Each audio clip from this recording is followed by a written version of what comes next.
I gotta clean up all this dude's blood now.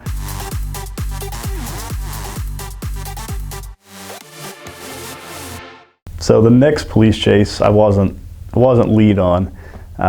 It was a Georgia State Patrol chase. So another FYI for you Atlanta people, Georgia State Patrol will chase you for anything. They'll chase you out. They'll chase you to South Carolina. Their rules are they're going to chase you till the car burns down or they run out of gas. They don't care. So you always got to be careful. Somebody's chasing you, make sure you look back there to see who it is. If it's anybody other than GSP, you might can chance it and keep rolling, but Georgia State Patrol, they don't care. They'll pitch you off into the wall. I've seen those guys pit motorcycles before. Like, you get pitted in a motorcycle, you're going down pretty hard. So the department I worked for was, you couldn't chase. There were 7 things you could chase for. We won't go into those, but you gotta do something pretty bad for us to chase you. Stuff where you'd be considered a fleeing felon if you were to put a legal term to it. Remember, it was Thanksgiving Day. Nobody's doing a whole lot of anything, so everybody's free.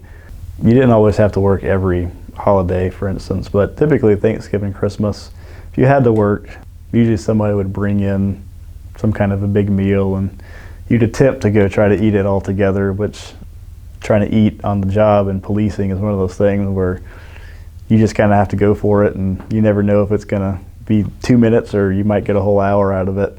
So it's usually a lot of people going in and out. Somebody gets called, you kind of look around at everybody to see who's going to take it, depending on what it is. Typically the worst ones are Mother's Day and Father's Day for some reason.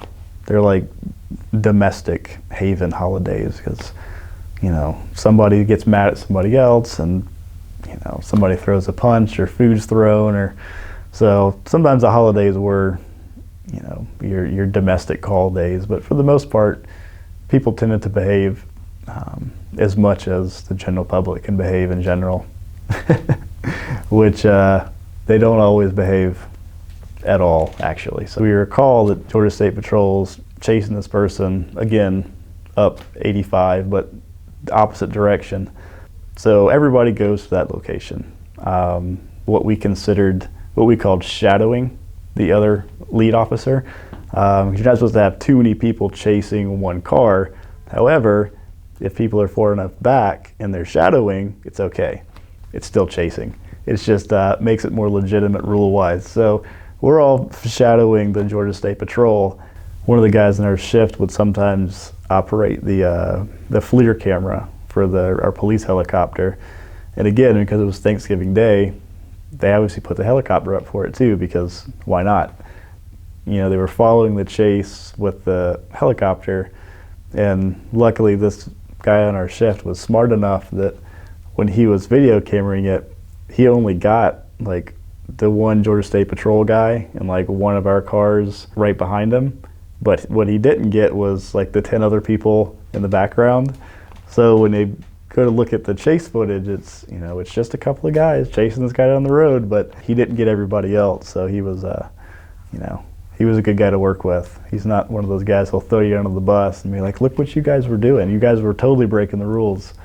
And I remember it was a guy, so he was in like a Scion XB, one of the little box cars, and we were going up the interstate as fast as that thing can go, which isn't very fast. And remember, he decided he was gonna exit the interstate down an embankment off into one of the little side roads that connects you back onto 85.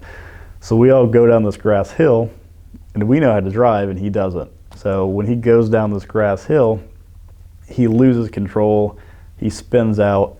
Somehow, I have no idea how, the door flies open, he falls out of the car, and he gets run over by his own car.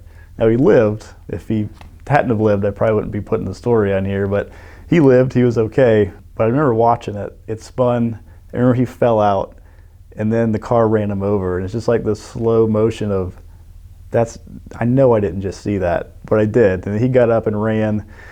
He ended up running into like it was like an LA Fitness. It was about to close on Thanksgiving Day, and he comes in there, traipsing blood all through the gym, hides in his office. He ends up getting tased and arrested and then kind of dragged out of LA Fitness.